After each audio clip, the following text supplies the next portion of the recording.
وين العطر والمسبحة كتب كلماتها الشاعر أخوكم الشاعر أبو شاب الخبجي يرسلها ويهديها إلى زميله العزيز أبو مهران، يستمع إلى البدء ثم إلى الجواب.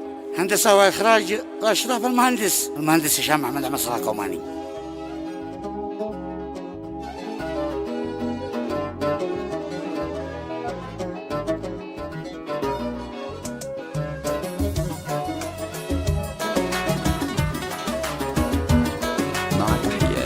تسجيلات الكوماني. يا مهران كيف الخبر؟ قل لي وجهي الفاتحة، قل لي وين جا المعتمر، وين حقي المسبحة. أبو مهران رجل عسل، قل لي كيف البعسامحة، أنا كنت له منتظر، وين الباص يطرح. والحين ركبوني متر ذي جله وذي روحه مهران الوليد العسل، كنت امتحن وانصحه.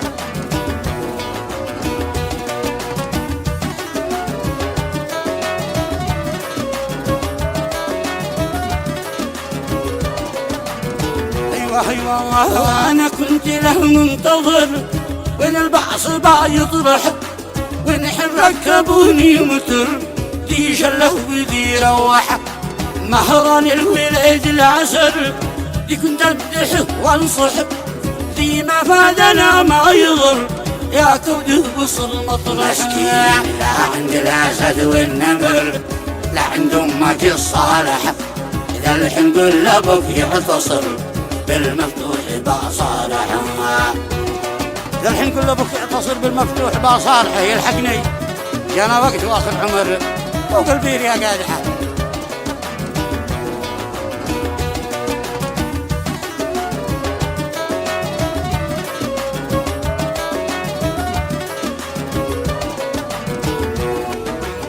الحين قل ابوك يعتصر بالمفتوح باصارح، جانا وقت واخر عمر فوق البير يا قادح. جانا وقت واخر عمر فوق البير يا قادح، جانا المهدي المنتظر للجولة يجي صايح. راس المستمع ينفجر من مطور ابو مروحه، لا حجب المهندس طمر، لا رده ولا صلحه.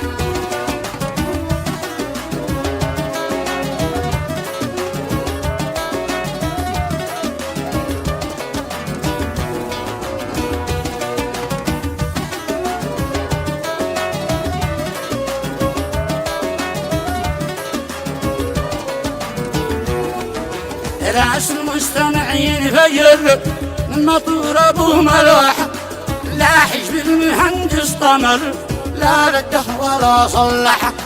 لا عشي معك سوق زر، قفل الباب ولا بتحب، ولا التيت ذي مختبر، بر والنحو في البحبحه، في صوته دوام سهر، يسعد نفسي الضابحه، وانا للرجال منتظر من كلماتك الجارحه. أبو مهران قال الحذر، وإليكم الجواب على الزميل الصديق الغالي الشاعر أبو شهاب نصر الدين الخبجي، بحضور محمد أحمد وأحمد علي البزي.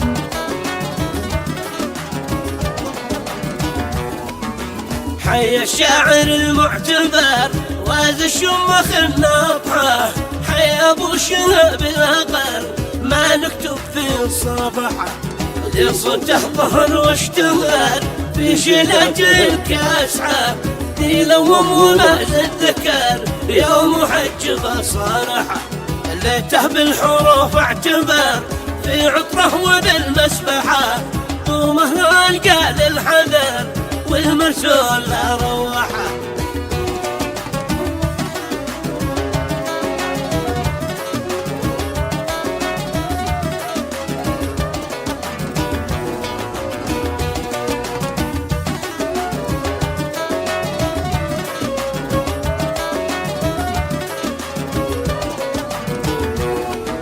أبو مهران قال الحذر والمرسول لا روحه، ادري بنشر عليه الكفن قال مدري منو شلحه، مدري صدق ولا معنا فشل لجل القول ذا يشرحه فبيته علينا دفر في كلمات مسلحة.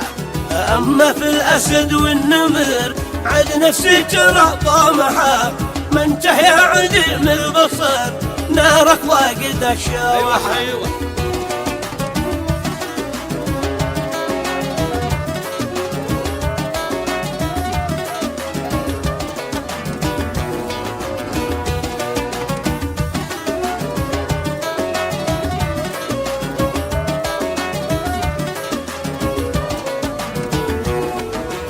أما في الأسد والنمر عد نفسي ترى طامحة ما انتهى عديم البصر نارك واقد الشوحة. هذا فصل بالمختصر مزحة جم بالقرحة ولا يا رفيق العمر ما شبهنا مصلحة. بالله قدرك باك شامخ عصر هو عارف فين مطرحه سادس اخت معنا فجر ذقنا العذب والملحة.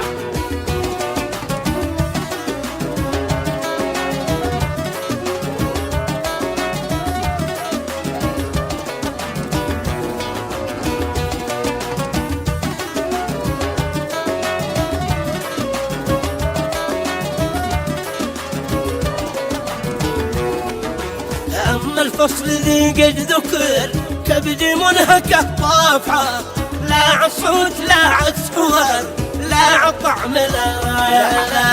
أما الفصل ذي قد ذكر كبدي منهكة طافحة لا عصوت لا عصفور لا عطعم لا رايحة.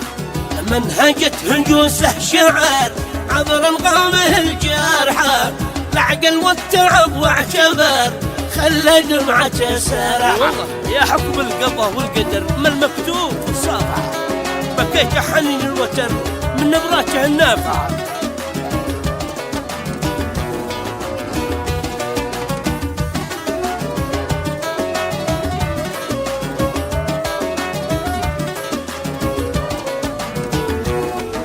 يا حكم القضاء والقدر ما المكتوب في الصافحة بكيت رنين الوتر في نبراته النافعة. بات المستمع في خطر بعد الونس والبحبحة قد كان فوق سطح القمر جاه ذوق ذي طيحة.